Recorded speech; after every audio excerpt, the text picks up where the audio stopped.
Most people are told to just invest for retirement, but almost no one explains where your money should actually go.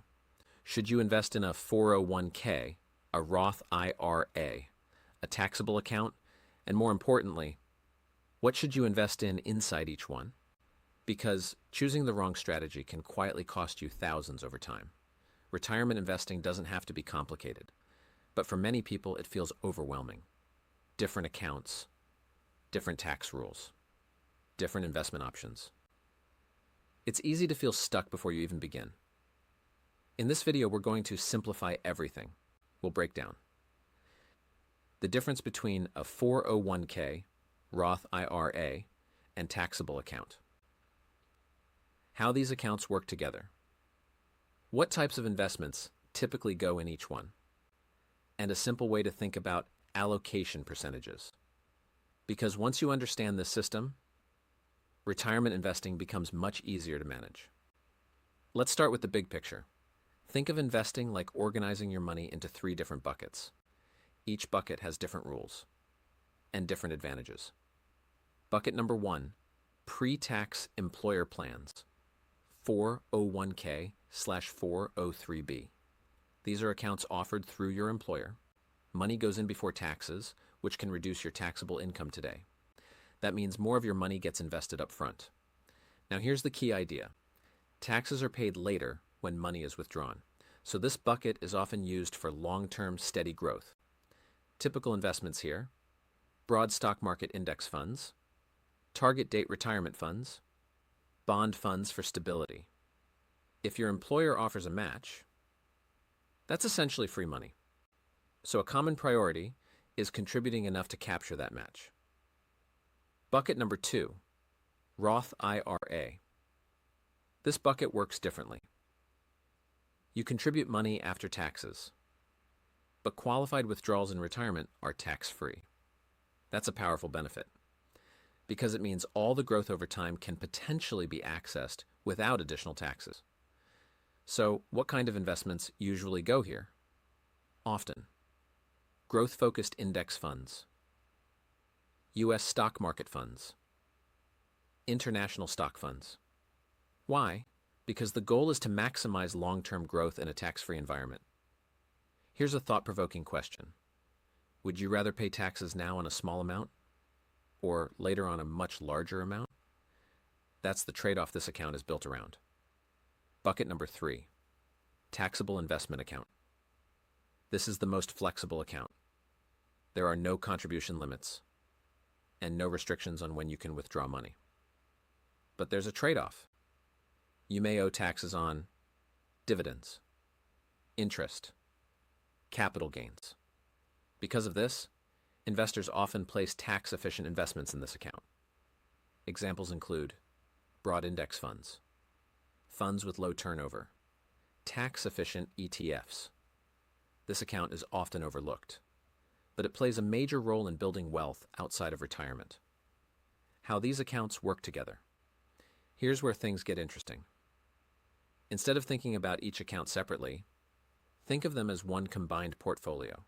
For example, someone might aim for 70 to 80% stocks, growth, 20 to 30% bonds, stability. But instead of putting that exact mix in every account, they spread it strategically. Example, growth investments in Roth, chop drawer, A, balanced funds in 401, K, tax-efficient funds in taxable account. This approach is sometimes called asset location, and it helps make the most of each account's tax advantages. Simple allocation. Example, let's simplify it even further. A beginner-friendly structure might look like 60 to 80% in stock index funds, 20 to 40% in bond funds. Within stocks, U.S. Total Market Index Fund, International Index Fund, within bonds, broad bond market fund. The exact percentages vary based on factors like age and risk tolerance, but the concept remains the same. Diversify and stay consistent. 4. Example or story. Let's look at 2 investors, Emily and Chris. Both want to invest for retirement. Emily uses only her 401k, She contributes regularly and invests in a target date fund. Simple, automated, consistent. Chris takes a slightly different approach. He contributes to his 401k up to the employer match, then also invests in a Roth IRA, and eventually adds a taxable account. Over time, Chris builds flexibility. Some money is taxed later. Some is tax-free. Some is accessible anytime. Fast forward 20 years. Both have made progress. But Chris has more control over how and when money is accessed, and that flexibility can be valuable in retirement planning. 5. Practical advice. So how can someone apply this without overcomplicating things? Here are a few simple ideas. Tip number 1, start with employer match. If your job offers a retirement match, that's often a high priority. It's one of the most powerful ways to boost your savings early on. Tip number 2, use simple index funds. Instead of trying to pick individual stocks, many investors use broad index funds. These funds provide instant diversification and are easy to manage. Tip number 3, think in terms of buckets. Rather than viewing accounts separately, think of them as part of one strategy. Each account has a role, and together they create a more balanced plan. Tip number 4, focus on consistency. The biggest factor in long-term investing is consistency. Regular contributions over time can have a powerful impact. Tip number 5, keep it simple. It's easy to overcomplicate investing. But simple strategies, like diversified index funds and steady contributions, are often effective over long periods. Retirement investing doesn't have to be confusing. At its core, it's about understanding a few key ideas. Different accounts have different tax advantages. Each account can serve a unique purpose. And when used together, they create a more flexible and efficient strategy. By combining pre-tax accounts, Roth accounts, and taxable investments, people can build a more balanced approach to long-term wealth.